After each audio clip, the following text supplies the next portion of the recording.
Old Switch-a-roo, where we're talking gaming retro with Mike and Jaymo. I'm Mike. And I'm Jaymo.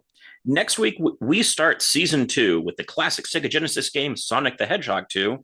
So, this is the last episode of a feature we've been calling the Old Switch-a-roo Lite Switch. Instead of our normal focus on the over 250 retro games available on the Nintendo Switch Online, we'll be talking a bit about what the gaming we've been doing during the break has been. Subscribe or follow us on YouTube, Spotify, Apple, or wherever you listen to make sure you're ready for when season 2 starts. Before we start our... It's going to be a great season, Mike. Let's try to sneak it in. It's going to be a great season, you guys. So many good episodes lined up for you. Before we start our gaming recap, we have a trailer for Champion Cinema, a movie podcast focused on cult films and oddities. Ooh. Hi folks, I'm Chris with a C. And I'm Chris with a K. We are the distinguished and handsome British gents who host the Champion Cinema podcast. You know what they say about us Brits? Bad teeth, awful food, but a rich history of exceptional film criticism. Carrying on that tradition, you will find us on Champion Cinema discussing cinematic milestones such as The Long Good Friday, American Psycho, A Better Tomorrow, Death Wish 3, Halloween Resurrection, Exorcist 2, The Heretic, Turkish Superman, Star Wars, among many other things. Not only do we discuss and analyse films, we'll also tell you about the various pieces of tie-in merchandise you may not know about, such as newly commissioned artwork, action figures, video games, soundtrack releases, commemorative plates, scented candles, socks, and the most noteworthy physical media releases. Champion Cinema with Chris with a C and Chris with a K. Find us on all reputable podcast platforms, including Apple Podcasts, Google Podcasts, Spreaker. You can also find us on YouTube. Just search for Champion Cinema and we'll talk, read at you soon. Until then, I'll see you down the pit. And I'll see you on the heap. Champion Cinema. All right. What have you been playing? Well, let me give you a couple updates on games I've talked about on the past in Lite Switch. I am gradually working my way towards the true ending of the Splatoon 3 roguelite. I am excited because I'm at that point where I've updated my stats so much that the run isn't difficult anymore. And there's other options, I can unlock higher risk and greater reward modes, but I've always kind of been a path of least resistance kind of person when it comes to roguelite, so I don't think I'm going to mess with that. But I'm a couple of weapons away from getting to the true ending. You played a few roguelites, right? Yes. Which ones are your go-to? I know you said you didn't play Dead Cells, but you've played others. Balatro has definitely been a roguelike getting a lot of my attention. Oh yeah. How's your Balatro going? It's getting there. I think I have 3 Jokers left to unlock. Whoa. And they're all insane. Wasn't there 50? Yeah, they're all, but that's There's 150 total. Wow. Do you know what your total playtime is? 95 hours. That's a lot for a month, Mike. It's a really good game. Do you have a Steam Deck or you just play it on your computer? I just play it on the computer. Okay. So yeah, so I think the remaining Jokers, one of them I have to score 100 million points on a hand, which is both utterly insane and also really frustrating that I've almost done that once. How close do you get? It's not going to sound like I was close because I was at 60 million, but I had something that was randomly doubling for every card that was played.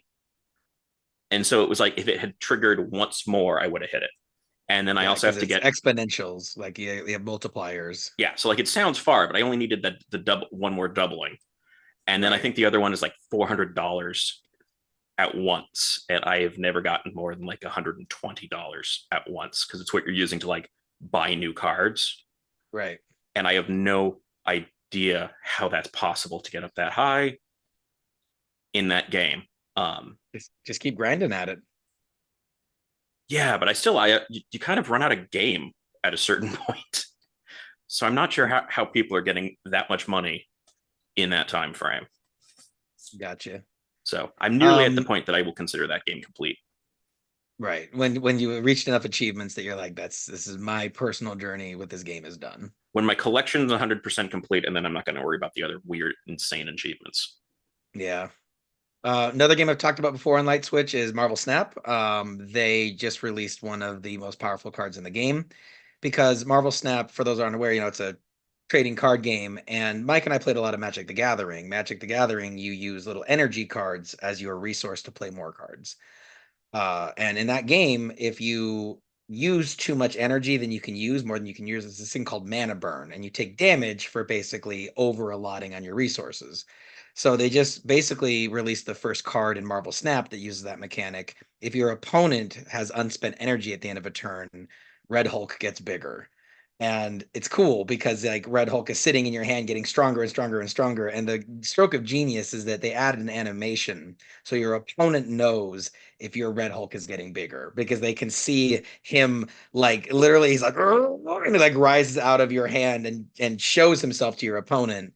And it's great for head games because a big part of that game is like you decide when the game is over, and the longer you want to stay, the more you potentially have to win or lose.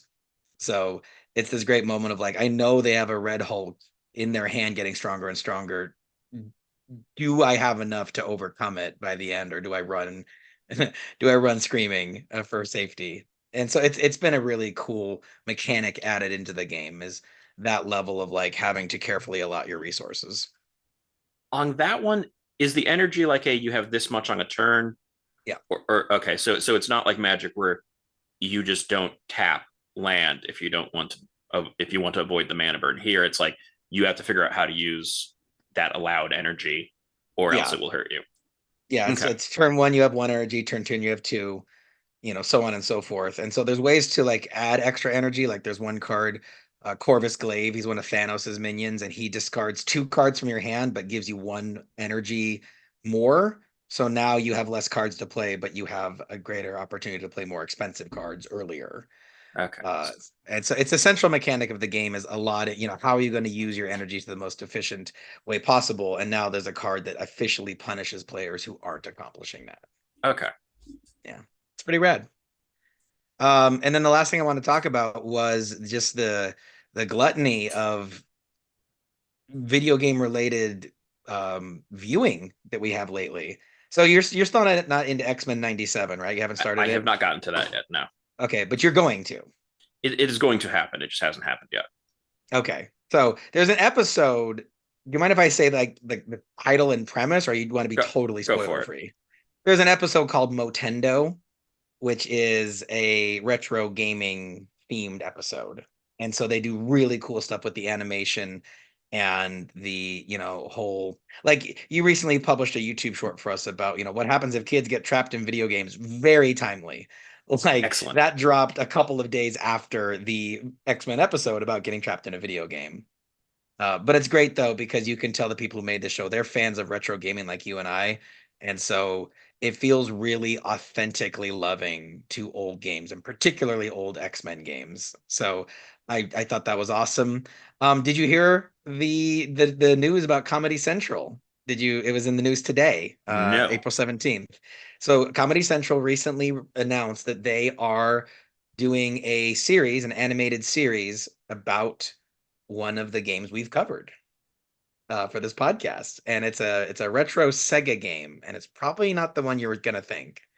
When you started, I was hoping that the Dig Dug 2 movie was coming. Not as such, no. Retro Sega. I'm not even. So it had to be a Genesis. It was one of our very first episodes. Comedy Central is doing a Golden Axe series. Really? Yeah. And I'm like, that's not an inherently funny series, but that'll work better. Like maybe if you try to do a sincere Golden Axe show, it'd be too, kind of corny. So maybe tongue in cheek is the right way to go, but I'm intrigued. Yeah, are they trying to do this live action or? No, it's animated. Okay, it's animated. All right. Yeah. But they did I think it's called, what's it called? Enchanted? No. Disenchanted maybe? There's like the Matt Groening Futurama. Yeah, I think Disenchanted sounds right. Yeah, it's like Futurama, but what if fantasy instead of sci-fi? Yeah. So I liked it. It was no Futurama, but I hope that this feels different enough in tone to kind of establish its own identity. Yeah, that'll be interesting. Yeah. I think it'll potentially be really cool. It's such a weird choice. It's such a weird choice. Toe Jam and Earl is what I would have assumed. I Like that really just hope that they don't have a golden axe in it and that's a point made like raised. that would be amazing. They steal jokes from our episode. We're like, hey, one of those three people that listens stole and jacked our jokes. And then by the time you guys are listening to this, we should have had at least our first couple episodes of Knuckles on Paramount Plus. So that'll be definitely be a day one watch for me. I love the live action Sonic movies, and Idris Elba reprising the role of Knuckles. And like, I mean, they have the same computer graphics, so like it looks as good as the movie, I think. And after how great Twisted Metal was on Peacock, shout out to War Boss 5, Ryan Lay, because he also loves Twisted Metal. I'm also a big fan of Halo, Last of Us. Like there's a Fallout I'm told is great. Like I just think there's this all of a sudden, whoa, there's a lot of really good gaming shows out right now. So have you watched any of them? I have watched none of them. Yeah. I mean, if you like drama, you'd definitely be into Last of Us. And I'd be curious your opinion on Halo, because Halo is a big part of your gaming as a young man, and opinions are mixed. But Brian and I are fans of Halo. Sorry. And it takes the narrative in some daring places that didn't land with a lot of people, but it landed with me particularly. Yeah, I think it's just the series don't tend not to appeal to me. You're more of a movie person. Yeah, because the movies fall into like the compartmentalization of like this is the amount that I would like to consume and then be done. Yeah, shows feel like a commitment. Right. What have you been up to? So I have two games. One of them is that I've finally gotten around to that's been sitting in my Steam library for probably like 2 years. There is this series of games called The Room. I played through the first one. Okay. Yeah. Not to be confused with the movie The Room, which Also would be amazing. be a fascinating video game. So the premise with all of these is that you kind of have that they're sort of like an inside out escape room, in that you're in a room, but like you have some sort of puzzle box type thing usually.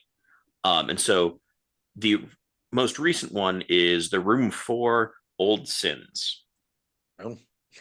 And you basically are in like the attic of a house, and the attic of the house contains a dollhouse of the house. And there's some weird occult things that have gone on in the past that you're sort of trying to figure out. And so you are exploring that by way of the dollhouse and working your way through the different parts of the different rooms of the dollhouse, and sort of going into, I think, 9 of the rooms over the course of the game. It's a great series. I played through the entire first one, and I think halfway through the second one.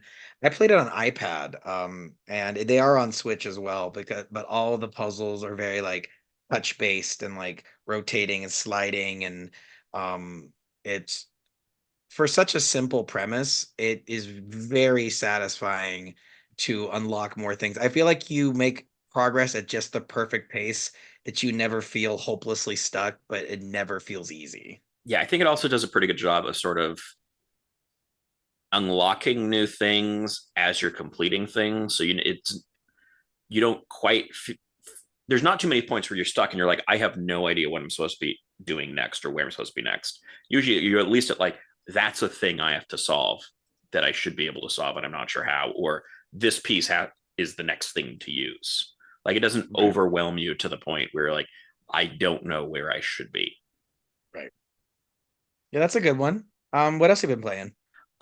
So the other thing, I was over at a friend's place on the weekend, and he has a Switch, and he's like, we can play some stuff on the Switch. I'm like, sure. The thing that he selected to play was Shredder's Revenge. Yes, classic TMNT beat 'em up reboot. Yeah, and so we did that whole game from start to finish. Yeah. That's kind of, I feel torn about that kind of thing, because I also did the same thing. I played it start to finish with my friends on Xbox Live when it came out. It was on Game Pass. I think it's still on Game Pass, actually. You liked it? I liked it. Oh yeah, it was fun. Yeah. My issue though is that like with the unlimited credits, there's no danger in not beating it.